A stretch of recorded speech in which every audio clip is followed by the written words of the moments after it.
Let's talk about people quitting influencing and going back to a 9 to 5. Let's talk about why I decided to quit being a full-time influencer and go back to a 9 to 5. Let's go back to the start. I decided to do social media full-time in 2019. Doing social media full-time was never something I ever planned on doing. It kind of just happened. I just fell into it. And don't get me wrong, I absolutely loved doing it full-time. But then COVID happened, and whilst TikTok was going up, YouTube, which was my main source of income, was going down. I'm an anxious girly and I just couldn't take the roller coaster of the income. Like some months would be really good and then some months would be really bad and I wouldn't have a lot of spare cash. I became so obsessed with how much money I was making on social media. I was only posting content to make money and that wasn't why I started. I started social media to have fun and be creative. So I decided it was time to stop doing social media full time and go and get a 9 to 5 job, which was a big jump, but I'm so happy that I decided to do it. Going from being self-employed back to employed was a big shift, but ultimately I'm really happy that I did decide to go back to an employed job because not only did it give me financial stability, also it gave me a sense of reality again. It's so easy when you're doing social media full time to just completely lose the normality of life, which is why I can't stand it now when influencers bang on about how hard their jobs are because it's really not that hard, guys. Don't get me wrong, I would still love to do social media full time, and it is my plan one day to go self employed again. Don't think I could ever rely on social media 100% again to be my full income because it's honestly way too stressful. And now I just post on social media because I love it and there's no pressure. I don't put any pressure on myself and I enjoy it so much more now. I think she made the right decision because with any type of job where you're self employed and you're depending on clients or brand deals to pay your bills, there are some months when you're going to get a lot of money, and then there are some months when you barely make enough.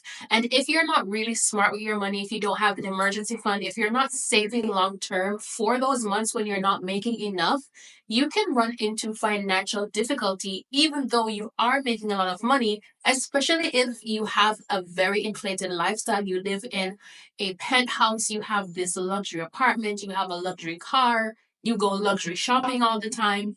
These things can make you broke pretty quickly if you are self employed and you don't have a long term plan. I think what she did was smart. She realizes that her main source of income, which was YouTube, was going down. And she acted before she went into financial ruin by getting a job. There's no shame in getting a job. If you are self employed and you realize that it's not working out, you might need to go back to getting a job, redo your finances, think about your business plan, and start again. I failed influencing and I'm going to have to look for a second job now. I don't think I've ever actually talked about this, but I also failed the first time I tried to become a content creator. I do this full time now, and I'm so thankful for the opportunity to have a platform, but it has not been an easy journey. When I first quit, I was convinced that I was going to become an influencer, but the entire year I was struggling. I did not have enough brand partnerships to pay all of my bills, and I ended up getting like really random side jobs to supplement my income. But it gets worse because after that year was over, I had to sit down and have a one on one with myself, and I had to swallow the pill that I was avoiding. And that was getting a 9 to 5. Failing is really hard, especially when you're literally watching people in front of you do this and become successful. After doing my 9 to 5 for 2 months, I ended up getting fired. So, on top of failing influencing, I also failed at having a 9 to 5. My patience was like here. I was struggling. I was at my tipping point. And then I decided that I was going to try again. It took me about a month to really get myself in the mindset and just remind myself that I have already been through the worst of it, so it can't get any worse. After failing and getting fired, I truly felt like I had nothing to lose. And I ended up giving TikTok, this platform, every piece of me. I was posting every single day consistently. I treated this like my 9 to 5. And here we are a year later, and this is now my full time job. I have about 250,000 followers, and I've worked with some of my dream brands. And it still sometimes makes me emotional to think that just last year I was struggling. So if you feel like you failed because you have to go back to getting a 9 to 5, I hope you know that that is not what failure looks like. Failure means that you are never trying again. But this is not that. This is a part of the journey, and it's a part of the journey that a lot of people just don't share. I think one of the things that influencers get wrong when they're just starting is they don't realize how much work actually goes into creating a successful influencer or social media career. If you are working a 9 to 5 and you're working 40 hours a week, if you are now going to be working for yourself, you're likely going to have to put in 40 plus hours a week to ensure that you are successful and to set yourself up for long term success. If you are only depending on your income from YouTube ads or brand deals, you are going to eventually be in a rut because there will come a time when the money is not as much as it used to be. You have to have multiple steady sources of income if you are going to go head on into influencing. Or at least not quit your job until you have like 6 months plus in an emergency fund and until you are able to fully sustain your lifestyle on that influencer income. There is no difference between working and living paycheck to paycheck from living brand deal to brand deal. If you have to have a brand deal every month in order to live, in order to eat, in order to pay your bills, you're doing it wrong and you really should not have quit your job, or you should be looking for a job to supplement that influencer income. All right, let's talk about why I'm kind of nervous. Today, I made the decision that I don't want to be a full-time influencer. My face is red. For context, I've been doing this for 3 years. It is my main source of income. I graduated May of 2023 from the University of Notre Dame, and while I was in school, I always felt like I had this golden ticket. I felt like I had this incredible opportunity in my hands to maximize my growth and my income that I fully couldn't take advantage of because I had to devote so much time to studying in school. So I was so excited to do this full-time. Naturally, once I graduated, I chose to pursue this path. Also, for context, it's currently my first New York City Fashion Week. Things are looking well career-wise. I've secured good brand deals. Social media has paid me better than any job that I could have gotten right out of college as it would have. I'm aware of the privilege and opportunities that this job brings, but here are my reasons why I've decided that this is not what I want to do full-time. Number one, I'm tired of making everything about myself. My job requires me to look at myself and talk about what I think or what I did. And then I post myself and then I reply to comments about myself. It also means that when I'm out with my friends or when I go get coffee or when I go do anything with my life, I have to take time out of my day to take a picture of me or to take a video of me. I hate that. It is That's actually the first time I'm ever hearing someone talk about how kind of self-centered you have to be for the job of influencing, especially if you are a lifestyle influencer or a beauty influencer where it's all about your looks and your life and what you're doing and what you think about a product or service. This is actually a really fresh perspective, and I probably wouldn't have thought about it this way if she hadn't brought it up. way too much of a self-obsessive job. I understand the benefits and I understand the fun in it, so I've done it for 3 years, but I'm so tired. Number two, I don't feel like I'm learning anything new or like I'm being challenged. Yes, I could always get better at strategy, at marketing. How can I make a video go viral? How can I get more views? How can I edit better? But I feel like that just gets a little bit repetitive. I know that I'm capable of learning and growing, and I feel like since I graduated and I've done this full time, I haven't done anything with my brain. The most brain exercise that I've gotten since May is reading. And number three, having this as my full-time job has made me a lot more superficial. First reason is the fact that on TikTok, you have to talk in short sentences. I have had to learn to not elaborate on my idea, which for years of my academic life, I was taught to elaborate on points, make your claim. TikTok has kind of brainwashed me into just giving blurbs with zero explanation, because the less that you explain, the shorter the video, the more comments that you'll get asking questions. And humans are creatures of habit. So I've gotten in the habit of giving less information because that's how I have to talk every time that I turn on this camera for my job, which, because it's my full-time job, I take very seriously. Also, because this is my job, this job is based solely on marketing, which means what do people want? And all that anybody wants is products. So I say it's made me a little bit more superficial because I've had to shift my attention and my focus towards thinking about marketing for brands, which is fine. But I'm just putting too much of my attention towards that instead of putting my time into actually doing the things that I really enjoy. I feel like I've just lost that part about myself because I'm so focused. I also read a quote recently that said, "What you do with your life is determined by what you do with your time." And I realized I'm spending all of my time talking about myself and taking pictures of myself, editing myself. That's not the life I want to live. So social media is super cool. It's connected me with so many people. It's granted me so many new opportunities. It has completely changed my life. I am forever grateful for this, and I'm not letting go of this platform. I will be posting here all the time. But I don't know how people do this full time. If you are a full-time influencer and you have any tips or any advice for how you navigate this, let me know, because this is an awesome job and it's amazing to have a flexible schedule. But as of next week, I am applying to jobs. I made the decision. I've been thinking about it for a long time, but I didn't want to take time away from the time that I could be devoting into growing my platform. But I just think I can probably handle both, and I'll be happier if I have both. Those are my 3 takes. If you're considering doing social media full time, consider this. Maybe don't, or maybe this is just me. And now I have to head out for a New York City Fashion Week after party. It has its pros for sure. Okay, love you guys. Thanks for listening. I love you. I absolutely appreciate her perspective. And I think it's really good that as an influencer, she could look within herself and realize where this is leading her. Maybe this is not everyone. Maybe some people can compartmentalize and they can be a different person in front of the camera and they can be a different person in their everyday life. But I absolutely love the way that she really looked into herself and realized that this is not what she wants to be doing full time and this is not who she sees herself to be.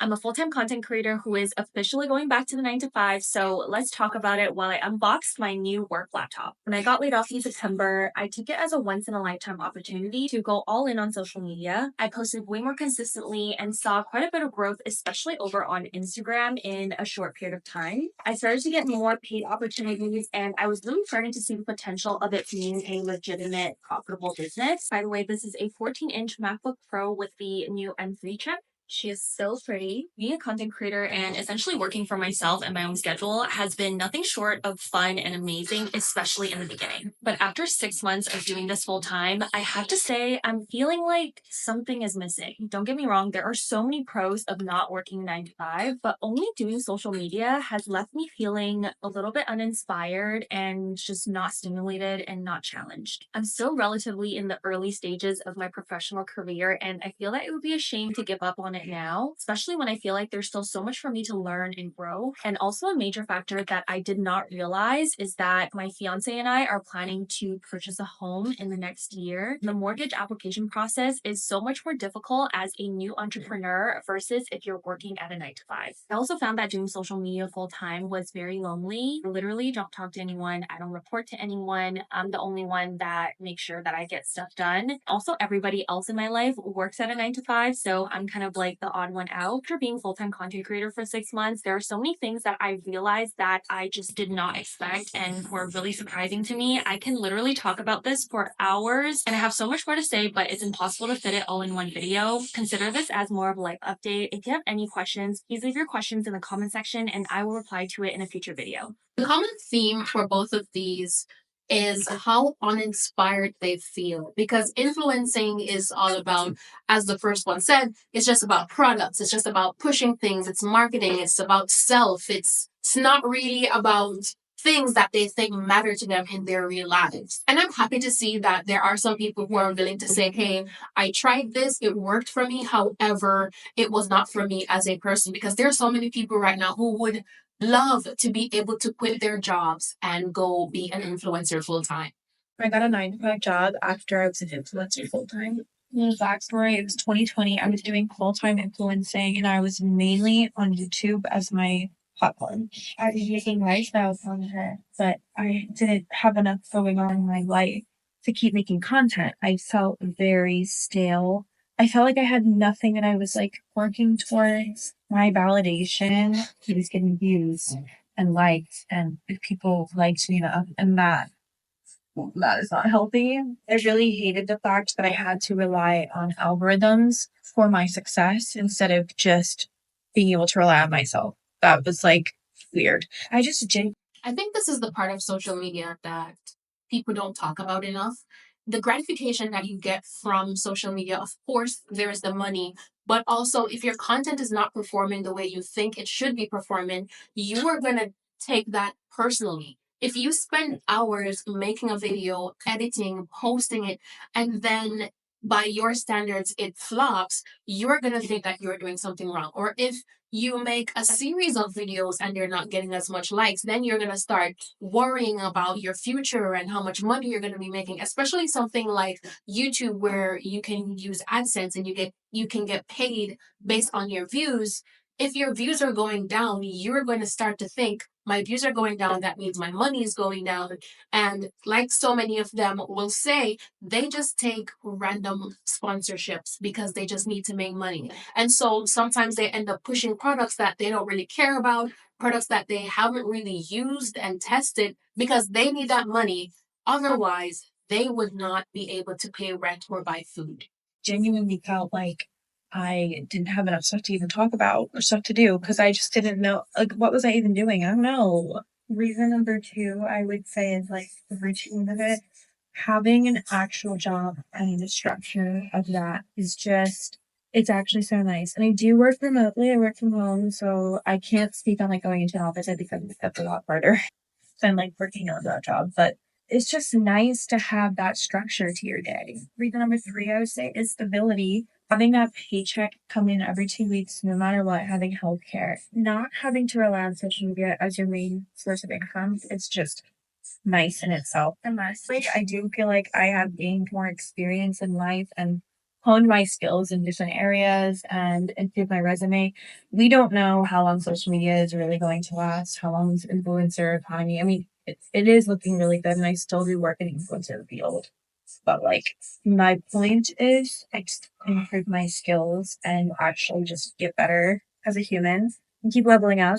I do love being an influencer still, and if I could do it full time again, I would love to start that new chapter and see if it's any different than it was in 2020.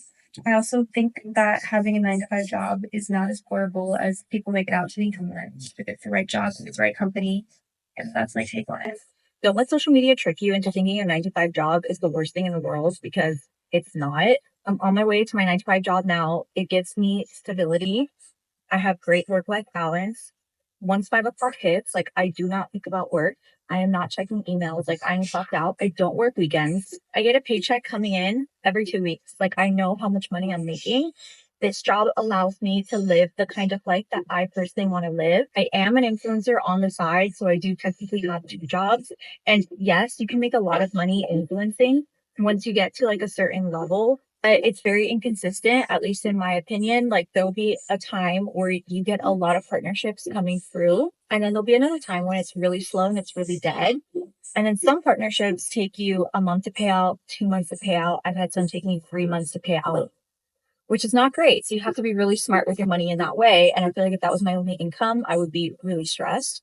Everybody wants something different. I know there are some people that like being a business owner or hustling, like, it works great for them and that's amazing, but not everybody wants that. And I think a lot of people in life just want stability, and there's nothing wrong with having like a little quiet job that you are not necessarily personally or emotionally attached to. You just do your work, you make your money, and then it allows you to live the kind of life that you want to live. And there's nothing wrong with that. There's nothing wrong with having a 9 to 5, especially if it's with a company where the workplace culture is not toxic and the pay is enough for you to be able to comfortably live, or you're able to live a lifestyle that suits you. There is absolutely nothing wrong with having a 9 to 5. There's also nothing wrong with being an influencer if you put the right things in place to be able to sustain yourself during those slow periods. Because influencing is a business just like any other business. If a I think people just need to be smart about their money. They need to be smart about the decisions that they're making when it comes to money and making money, because there's nothing wrong with either, but you have to just be prepared for the negatives, because having a 9 to 5, you can get laid off. And then for some people, it takes them months to find another job. If you don't have an emergency fund, if nothing else is coming in, you're going to be in trouble. Just the same as being an influencer. So I think it's kind of like two sides of the same coin. This is my story of why I decided to quit being a full-time influencer after a year and get a job in corporate America. I don't know what's in the water recently, but I've seen like 4 or 5 of these videos talking about full-time influencers going back to get corporate jobs.